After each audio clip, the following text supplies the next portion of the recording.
Nadie puede ver el cielo sin elevar la mirada. José Narovsky.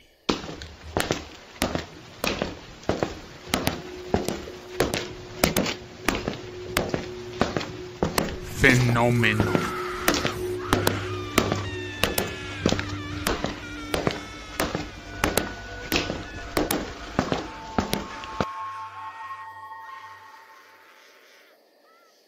Buenas noches, días o el momento en que nos estén escuchando.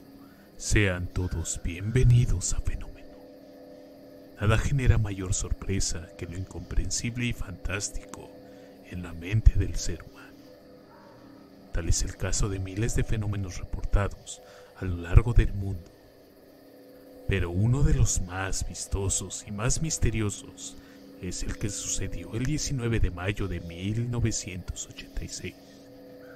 En el Aeropuerto Internacional Profesor Urbano Emerson Spum, en San José dos Campos, en el estado de São Paulo, en Brasil, el controlador aéreo, Sergio Mota de Silva, no imaginó que esa jornada sería recordada en la historia de la ufología como la noche oficial de los ovnis.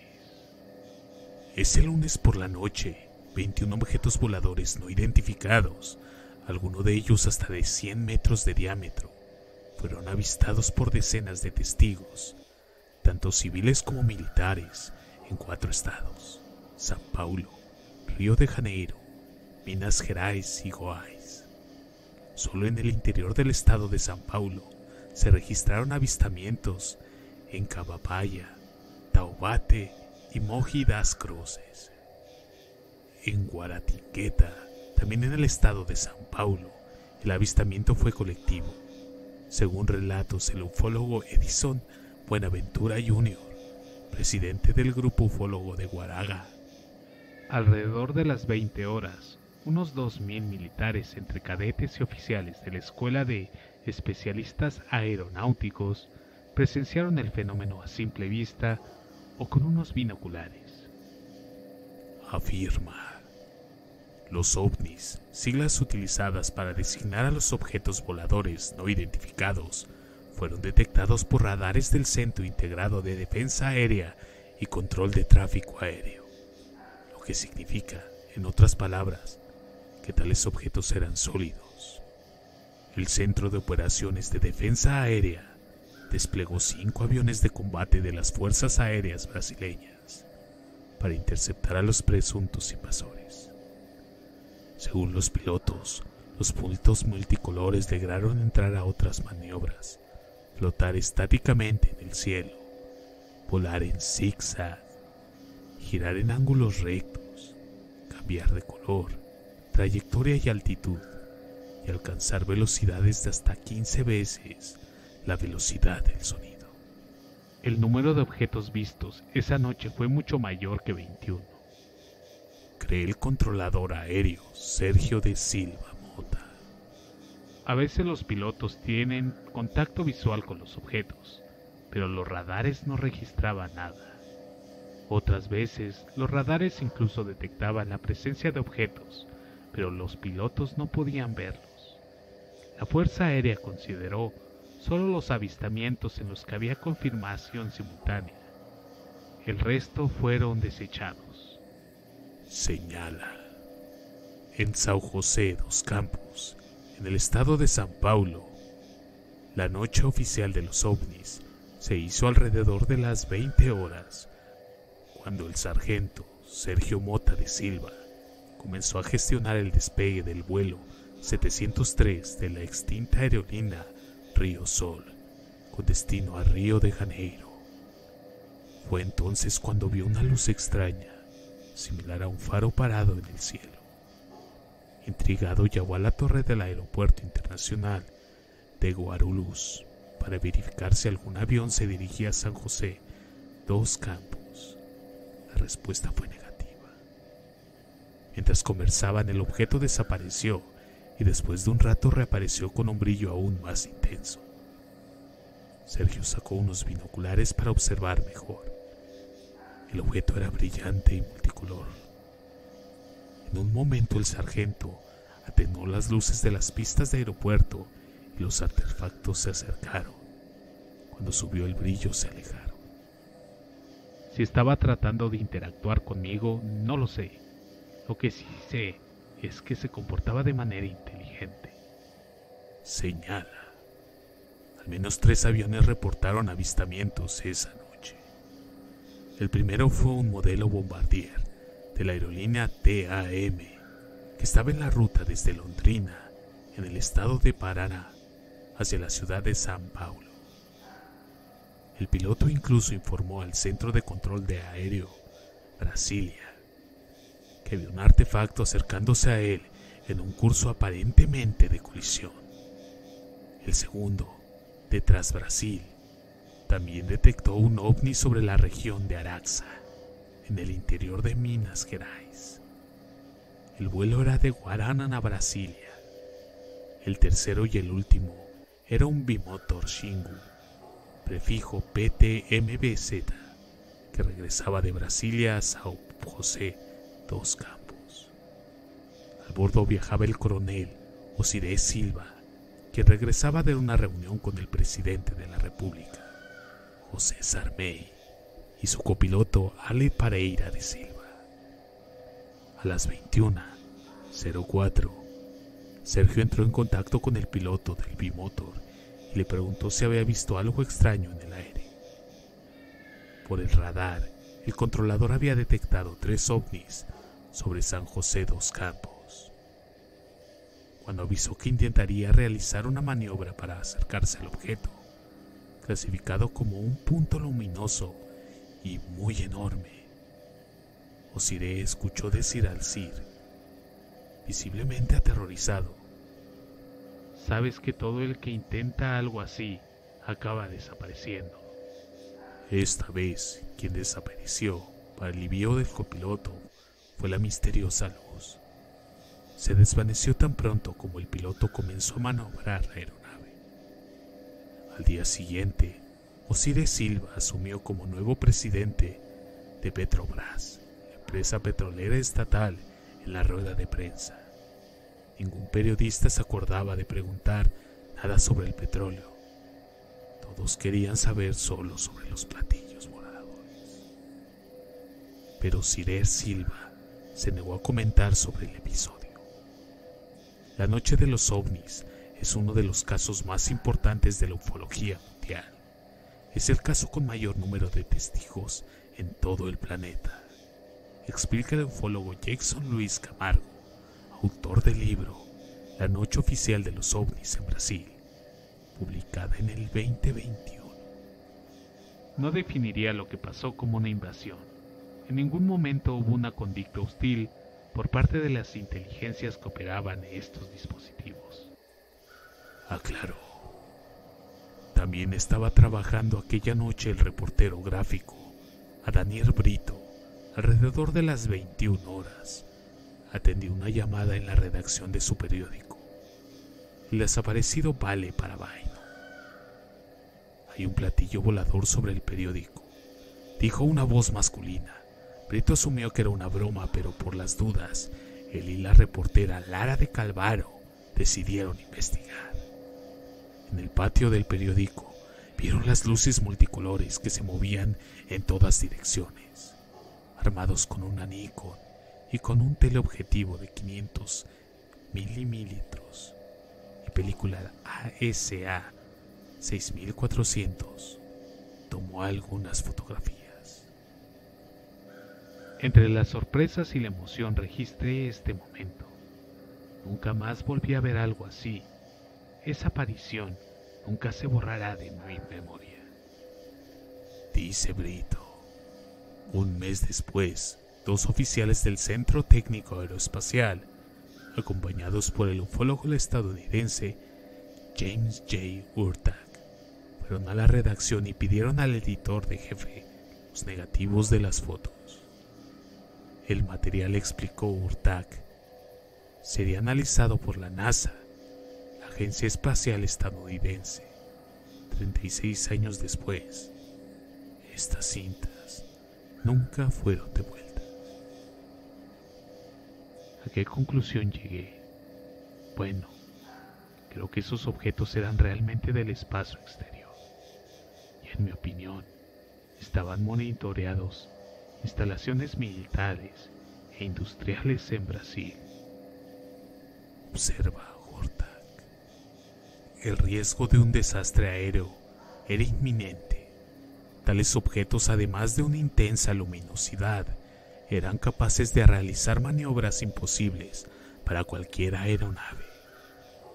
Para empeorar la situación, sobrevolaban instalaciones estratégicas para la defensa aérea, como el Instituto Nacional de Investigaciones Espaciales, el Centro Técnico Aeroespacial de San José dos Campos, así como la Academia de las Fuerzas Aéreas en Pirassununga, en el estado de São Paulo. Por estas y otras razones, el entonces ministro de Aeronáutica Frigerio Octavio Julio Moreira Lima pronto fue notificado de lo que estaba sucediendo. En un instante entraron en acción 3 aviones de combate de la FAB, 2 F-5 y un Mirage. El primero de ellos, un F-5 prefijo, pilotado por el teniente Cleber Caldas Marino, partió de la base aérea de Santa Cruz, en Río de Janeiro, a las 22:34 minutos. El segundo caza, un Mirage F-103, prefijo 4913, comandado por el capitán Armindo Souza Viriato de Freitas, despegó a las 22:48 minutos de la base aérea de Anápolis en el estado de Goiás. El tercero, un F-5 prefijo, FBA 4849, piloteado por el capitán Márcio Brisolio Jordão, partió de las 22:50 minutos de la base aérea de Santa Cruz. A los 3 aviones de combate se les dio la misión interceptar, no agresivamente, es decir, aunque estuvieran armados con armas pesadas, intentarían hacer un acercamiento pacífico. No consiguieron hacerlo. Cuando los aviones intentaron acercarse a los objetos, estos desaparecieron de la vista de los militares y de las pantallas de los radares. Y luego de un tiempo, reaparecieron en otro lugar. Todo es muy curioso e inusual, desde el tamaño de los objetos. El mayor de ellos, probablemente la nave nodriza de la flota, tenía 11 kilómetros de largo, hasta su tecnología, que era inmensamente superior a la nuestra. Analizar el periodista y ufólogo Ademar José Guevart, editor de la revista UFO. En ningún momento intentaron atacarnos, jugaron al gato y al ratón con nosotros, agregó. De cualquier manera, los pilotos recibieron instrucciones de maniobras de aeronaves con las luces de navegación apagadas y el sistema de armas activado.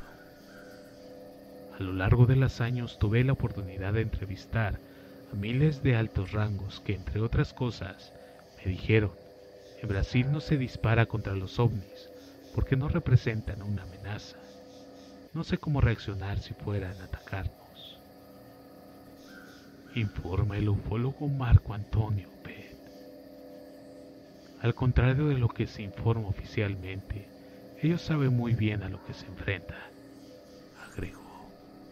Uno de los operadores del Centro de Operaciones Militares incluso consideró la hipótesis de que los artefactos observados por el teniente Marino eran en realidad aviones espías.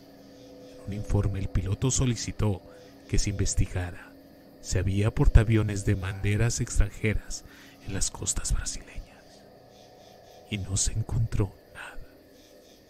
El capitán Jordão estaba realizando las búsquedas visuales en la región de San José dos Campos, cuando a las 22:59 horas, su controlador de vuelo, el sargento Nelson, le informó que había numerosos tráficos a 6 horas de su aeronave.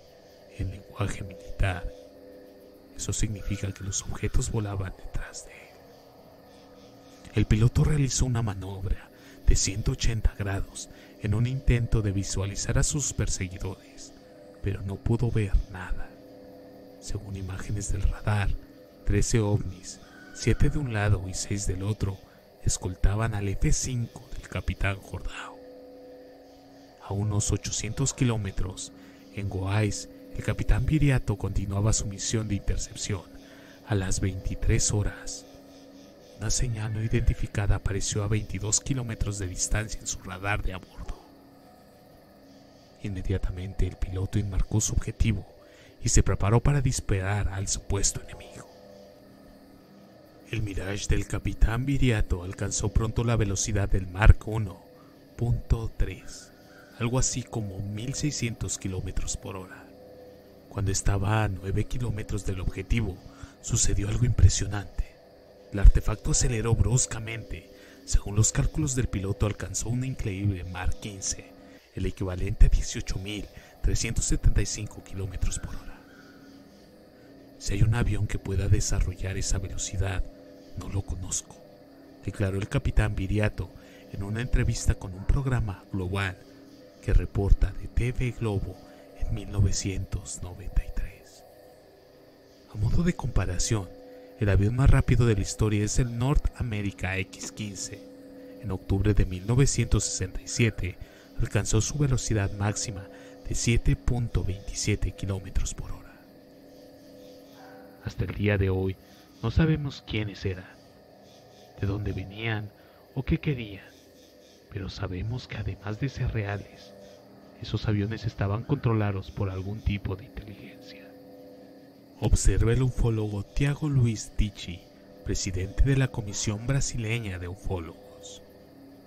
Durante la noche, 2 cazamirage más fueron activados, uno con el prefijo FAB 4918, piloteado por el capitán Rodolfo Silva de Souza, y otro FAB 4917, comandado por el capitán Julio César Rosenberg. El primero despegó a las 23:17 y el segundo a las 23:46, ambos de la base aérea de Anápolis, en Goiás, sin que ninguno de los dos tuviera contacto visual ni por el radar de a bordo con ningún objeto volador. El 23 de mayo de 1986, a las 16:30, el entonces ministro de Aeronáutica, Brigadier Octavio Julio Moreira Lima, convocó una rueda de prensa para informar que 5 aviones de combate de la FAB habían perseguido a 21 ovnis. No se trata de creer o no en seres extraterrestres o platillos voladores. Solo podemos dar información técnica. Hay varias suposiciones. Técnicamente diría que no tenemos ninguna explicación, declaró el brigadier en ese momento. Al terminar la rueda de prensa, a la que asistieron los 5 pilotos de la FAB y los controladores de vuelo que estaban de servicio esa noche, el ministro de Aeronáutica declaró que se investigaría el episodio y que en el plazo de 30 días se publicaría un informe completo. Solo 23 años después, el 25 de septiembre del 2009, se difundió un informe sobre el caso, firmado por el comandante interino de la Fuerza Aérea, José Pesao Calvacati de Albuquerque, y fechado el 2 de julio de 1986. Como conclusión de los hechos constantes observados en casi todas las presentaciones, este comando es de la opinión de que los fenómenos son sólidos y reflejan en cierto modo inteligencia, para la capacidad de seguir y mantener distancia de los objetos observados, así como volar en formación, no necesariamente tripulados. Esto decía el documento. En general, los informes sobre el caso no son concluyentes.